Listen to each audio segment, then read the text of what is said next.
Hey, welcome back. My name is Austin, and you're watching the 144 Kids recap, Shabbat recap on the Kids Action Bible Show. Let's get into it. All right, so welcome back. I don't understand what's so funny about this picture. I mean, it's just a welcome picture. This is what I always look like when I'm pulling out these verses and I'm getting ready to talk scripture. Gotta be ready. You know what I mean? This is the sword, the weapon. No, okay, I do look silly, but I thought it was a cool picture. But anyway, let's get into our Shabbat recap. Last week we talked about the Ten Commandments. This week we're continuing with the Ten Commandments. Yes. Hold on, what's going on here? My man, Old Man Vinny's made an appearance. My man, Old Man Vinny. If you haven't checked out the Old Man Vinny video, please go and check that out because that is amazing. I think they're called lights. I want to laugh on this baby.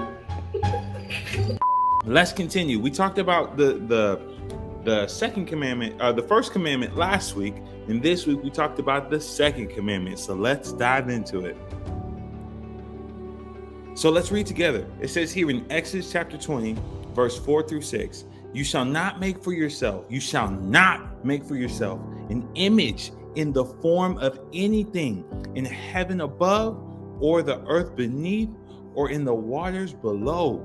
You shall not bow down to them or worship them. For I, Yah, your Elohim, am a jealous Elohim, a jealous God. Guys, he says anything you make in the image of heaven above, the earth below, or the waters beneath, you are not to bow down and worship it. You're not to bow down and worship it. Why? Because the Father is jealous for us and not coveting. What he is he wants what belongs to him. And if we belong to him, he says, hey, I'm jealous for that. I want you back with me. So he says, do not bow down and worship them. Remember that. That's important. Now, can you think of a time when Israel bowed to something that they created? I'm going to give you 3 seconds. 3, 2, 1. Yes, the golden calf. Israel broke this commandment when they made a golden calf to worship. Only 12 chapters later, we can read more about that in Exodus chapter 32. Israel, and we're going to get to it. But if you've been reading scriptures, you already know this was a huge transgression. Israel worshiped this golden calf that they had fastened. And this golden calf was the symbol of another god that they had learned from back in Mitzrayim, back in Egypt. And so it's so important that we do not worship other Elohim or idols, whatever the case may be. Israel already broke this commandment and still to this day continues to break this commandment. And so it's something that we have to make sure that we stand firm on, that we only worship Yah. We only worship the Most High. So let's keep reading. Exodus chapter 20, verses 4 through 6. It says, for I, Yah, your Elohim, am a jealous El, punishing the children for the sin of the parents to the 3rd and 4th generation, of those who hate me, but showing love to 1,000 generations of those who love me and keep my commandments. Guys, I think that's interesting. He's punishing up to the 3rd and 4th generation of those who hate him, but showing love to thousands of generations to those who love him and keep his commandments. My biblical question for you is, how long is a generation?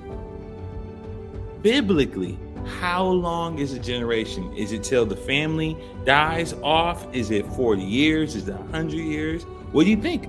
I think you should ask your parents, how long is a biblical generation? Because that determines how we see what the Father is saying right here. He says, if we love him and we keep his commandments, we got to do both. If we love him and we keep his commandments. Messiah later in scripture says, if you love me, you keep my commandments. And right here in Exodus, he's saying, those that love me and keep my commandments, if you do these two things, he will show love to us for thousands of generations. So I wonder, how long is a generation?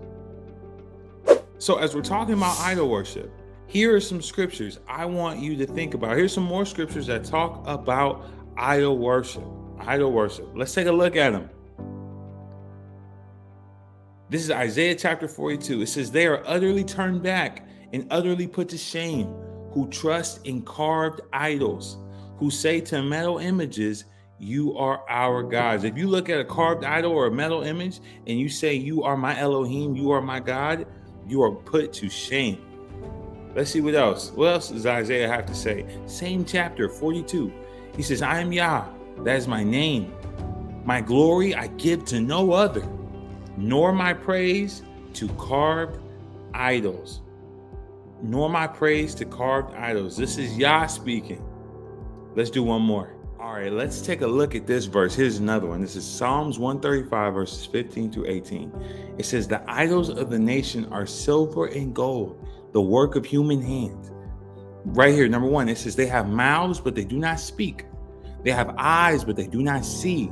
They have ears, but they do not hear, nor is there any breath in their mouths. Guys, this is how you can tell what an idol is. It's made out of silver and gold or wood or stone and maybe overlaid with silver and gold. But they can't speak even though they have a mouth. They can't see even though they have eyes. They can't hear even though they have ears. And there's no breath. There's no ruach in them. And this is the part that gets me. This bottom part down here, orange. It says, those who make them become like them. So do all who trust in them. Guys, if you make idols, you will become like those idols. You won't be able to speak, hear, or see, or have the breath of life in you. What do you think that is? Death. Yes. This is why it's important not even to make idols, because you will become like them. This is Psalms 135. So good. But this is the verse I want us to focus on. This is the verse that just sits so good in my soul, in my ruach. It says, showing love to 1,000 generations of those who love me and keep my commandments. Guys, let us be people. Let us be a community as Israel. Let's love the Father and keep his commandments so he can show love to 1,000 generations past us. This is the verse I want us to focus on. So good. Exodus chapter 20, verse 6. Meditate on this day and night. That if we want Yah to show love to us and our generations, that thousands of generations that follow us, we need to love him and keep his commandments. Keep his commandments. So good. A question for you. Is there anything that people worship in the world that's man-made? Because that's what this commandment's about. So can you think of anything? All right, with that said, I want to highlight some awesome artwork that came into 144 Kids. This is from Luma, and this is based off Exodus chapter 17, verse 1 through 6. It's a beautiful painting of markers of the water from the rock. And if you zoom in, you can see Moshe right here with the staff and everything. This is such an awesome painting. Good job, Luma. And then my man Elijah, he had this awesome pictograph, stop motion flip a clip of King David. On the top left, we have King David. We have David defeating Goliath, becoming king. He starts off as a harp, a young man with a harp as a shepherd, and he faces Goliath. And down here at the bottom right, we see him becoming king. So good, brother. Thank you for sending this in. Guys, I love receiving all the artwork that comes in from across the earth from the 144 Kids community. If you have some you want to share, just shoot an email at 144kidsministry@gmail.com, and we would love to see it. With that said, I'm so excited. I'm looking forward to seeing you at the next Shabbat, or I'll see you here at the next Shabbat recap. We love you. Until next time, peace and shalom.